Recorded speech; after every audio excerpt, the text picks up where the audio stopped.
বিদেশ ফেরত প্রবাসী ও সাধারণ যাত্রীদের নিরাপত্তা নিশ্চিত সহ বিমানবন্দরে প্রবেশ পথে শৃঙ্খলা বজায় রাখতে অভিযান চালিয়ে মাদকাসক্ত ৫৮ জন পথশিশু সহ ৮২ জন ভবঘুরেকে আটক করেছে বিমানবন্দর থানা পুলিশ। বলেছে, রাষ্ট্রীয় অত্যন্ত গুরুত্বপূর্ণ ও সংবেদনশীল এই এলাকায় কোনো অবস্থাতেই অপরাধমূলক পরিবেশ সৃষ্টি করতে দেওয়া হবে না। পরিস্থিতি নিয়ন্ত্রণে রাখতে বিমানবন্দর ও আশেপাশে পুলিশের বিশেষ টহল কার্যক্রম জোরদার করা হয়েছে বলেও জানায় আইন শৃঙ্খলা রক্ষাকারী বাহিনী। ইমন চৌধুরীর সহায়তায় অনুপ পিয়ালের রিপোর্ট। Lily whip chia misty glowing body wash, secret to ultimate glow.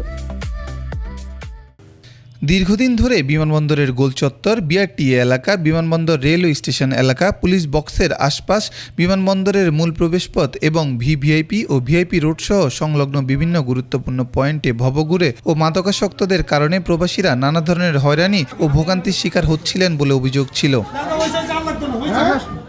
সেই অভিযোগের ভিত্তিতে শাহজালাল আন্তর্জাতিক বিমানবন্দর ও এর আশপাশের এলাকায় ভবঘুরে ভিক্ষুক ও মাদকাসক্তদের উৎপাত বন্ধে বড় ধরনের সাঁড়াশি অভিযান পরিচালনা করে পুলিশ।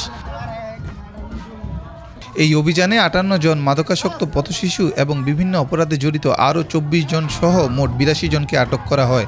এয়ারপোর্ট আমাদের ম্যাজিস্ট্রেট কোর্ট আছে, এই কোর্টে আমরা প্রেরণ করেছি। ওই জায়গা থেকে তাদেরকে ম্যাজিস্ট্রেট তার সিদ্ধান্ত দিবে তাদেরকে কি করবে।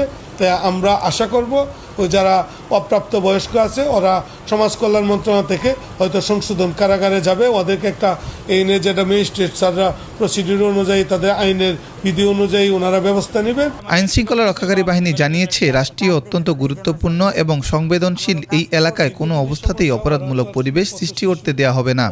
আর প্রাপ্তবয়স্ক যারা যে অপরাধ করছে ওদেরকেও তারা ওই আইনের আওতায় এনে ম্যাজিস্ট্রেট স্যার যে সাজা দিবে আমরা এটা রেখেছি। আমরা ম্যাজিস্ট্রেটে প্রসিড করতেছি, তো ওনারা যে সাজা দিবে আমরা এটা আবার ব্যবস্থা নিব, আমরা পৌঁছায় দিয়ে আসবো।